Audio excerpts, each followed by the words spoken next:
In this third session, we're going to do question 20 of the April tutorial sheet, that is 2026.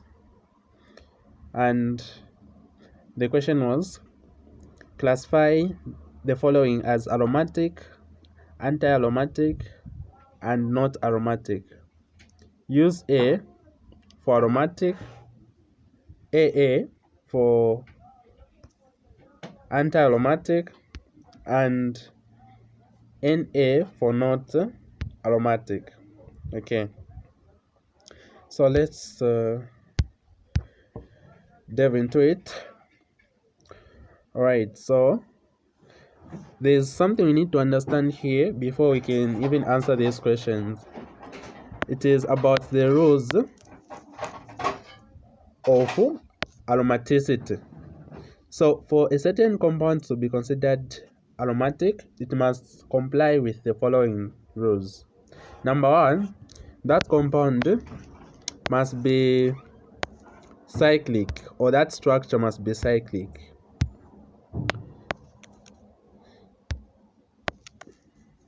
So what I simply mean by being cyclic, it simply means that it must be a ring. Okay, so that is one rule. The second rule is that there must be conjugation. By conjugation, I simply mean that the double bond or the pi bonds in this structure must be alternating. Then the third rule is that there must be sp2 carbon hybridization. So all the carbon which are there must be sp2 hybridized. Then the fourth rule is that this structure must contain the pi bond of an odd number. So the pi bond must be an odd number. So odd numbers are those numbers like 3, 5, 7, numbers which cannot be divided by 2 to give an exact value. So those are odd numbers. So the last rule is that it must obey what is known as Harcourt's rule. So about this Harcourt's rule, it is a rule which states that the number of electrons is equal to 4n plus 2, where n is the number of pi bond. So one thing we need to take note is that the bonds which are inside the ring are also considered to be a pi bond. Okay, so that is according to Harcourt's rule. So if we substitute that, maybe we have just one pi bond, so the number of electrons will be equal to 4. We substitute 1 there plus 2. This will give us a 6. So according to Harcourt's rule, we must follow 6, comma. What if we have 2 pi bonds? So I'm going to substitute 2 there plus 2. So this will give us 2 times 2, that is 8. 8 plus 2, that is a 10. So 6, comma 10, comma. What if we have, let's say, 3 pi bonds there? So I'm going to put a 3 there plus 2. So 4 times 3, that is a 12, plus 2, that is a 14. So we're going to have a 14, just like that. So this is according to Harcourt's rule. So one thing also we need to take note is that these rules are the rules which govern aromaticity. So for a certain molecule to be aromatic, it must comply to all these rules. But what if a certain molecule complies to all these rules except the Harcourt's rule? So if it complies to all those aromaticity rules, but except for this Harcourt's rule, it means that that molecule, it is anti-aromatic. But for non-aromatic or not aromatic compounds are those compounds which does not comply to any of these rules. Maybe it could just comply to one rule, but the rest are not being complied. Okay, so let's now answer these questions. Okay, so let me use a different ink. Okay, I can use this ink. Alright, so let's start with the first one. For the first one, okay, let me use blue. Okay, so for the first one here, we can see that we have one pi bond, two, together with those electrons which are inside are also considered to be pi bond. And this structure, is it cyclic? Yes, it is cyclic. Then is there conjugation? Since we are considering this to be a pi bond also, so meaning that they are alternating pi bonds, of course, which is conjugation. So it complies. Then the carbon there, it is sp2. As we can see, it is bonded to three things. So this is sp2. The carbon there, it is sp2, even there and also there. They are sp2 hybridized. Then it is also giving an odd number of pi bonds. As you can see, that is a pi bond, pi bond, pi bond. So it is 3. 3 is an odd number, so it is complying. Then the other thing you must take note is the Hackers rule. So is it in line with the Hackers rule? So if we count the number of pi bonds, so it is giving 3. If we substitute 3 there, it is giving us a 14 rather. So 14 is part of the solution set which we named here. So this molecule, it is aromatic. So we just need to indicate A as the instruction tell us. Then let's go to the next one. You can see that of course this molecule is cyclic, that is indisputable. But is there conjugation? There is no conjugation in this molecule because it does not have conjugation. As you can see, the double bonds are not alternating. Here there is an alternation, but here they are not alternating. So this molecule is definitely not aromatic. So for not aromatic molecule, we just need to indicate with an Na. So this is not aromatic. Let's go to the third one. Is this molecule cyclic? Yes, it is cyclic. Is it obeying sp2 hybridization? Of course it's obeying sp2 hybridization because that is sp2, that is sp2, that is sp2. Okay, then the other thing you must take note is their conjugation. So in this molecule, of course there is conjugation. You can see that there's a bond there, even there, and also there's a pi bond here, then pi bond there. So there's conjugation in this molecule.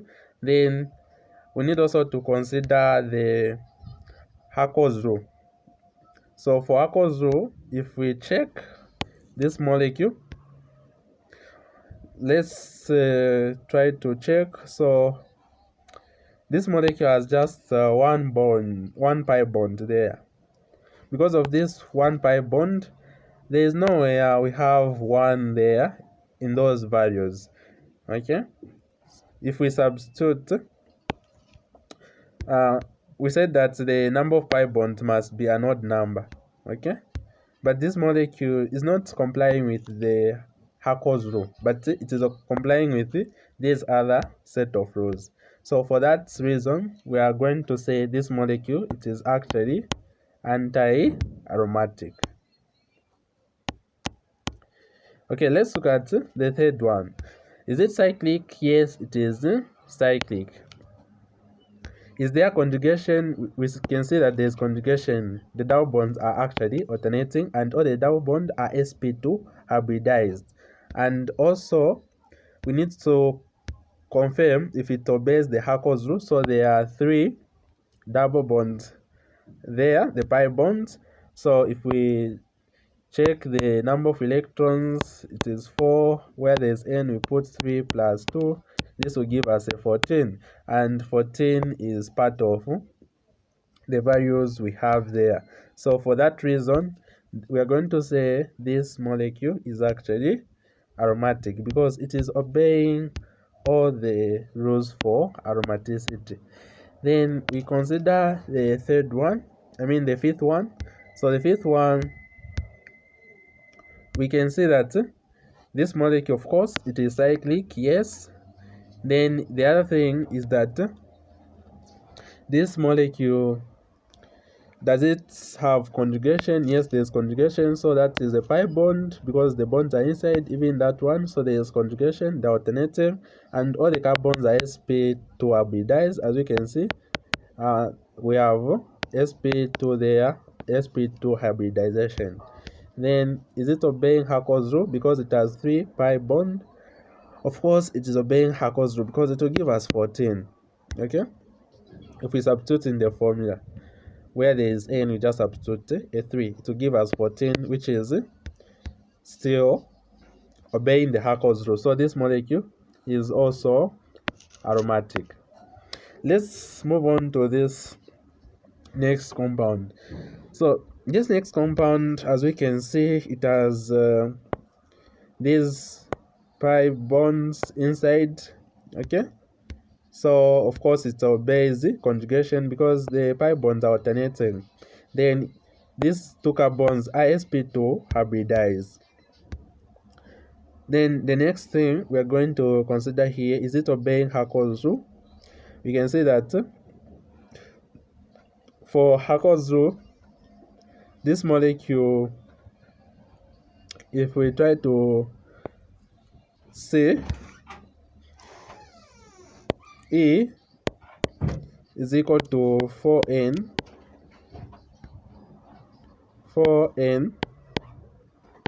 plus 2.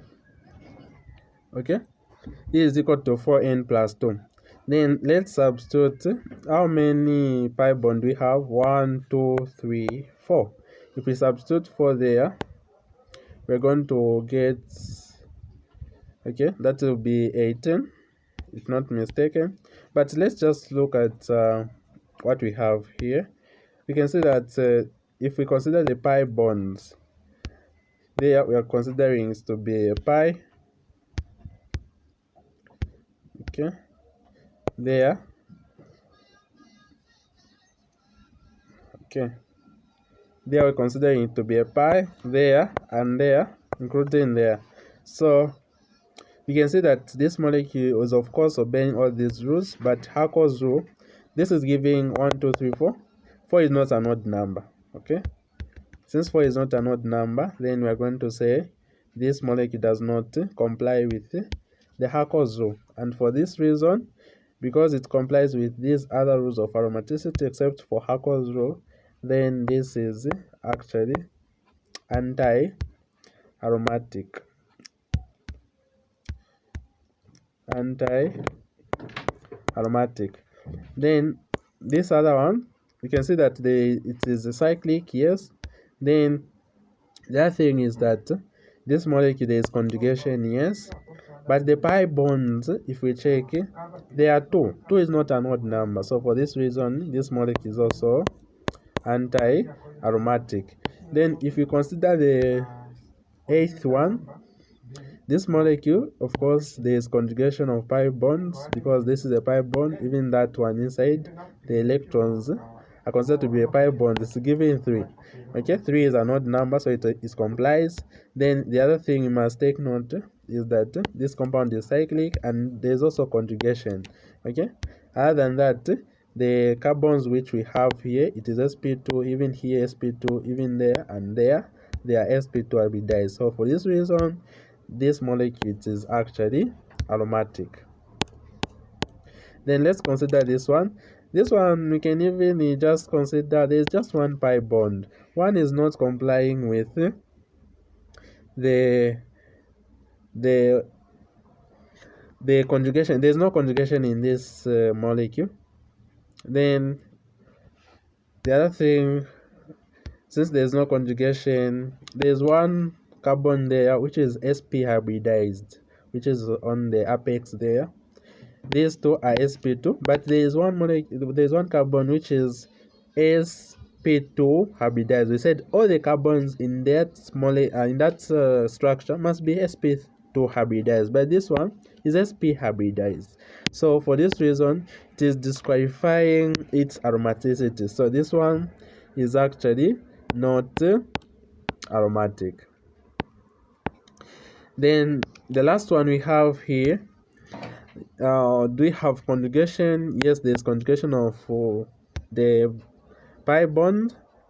Okay, then the other thing, it is cyclic. Yes, all the carbons there are sp2 hybridized because of this pi bond we have.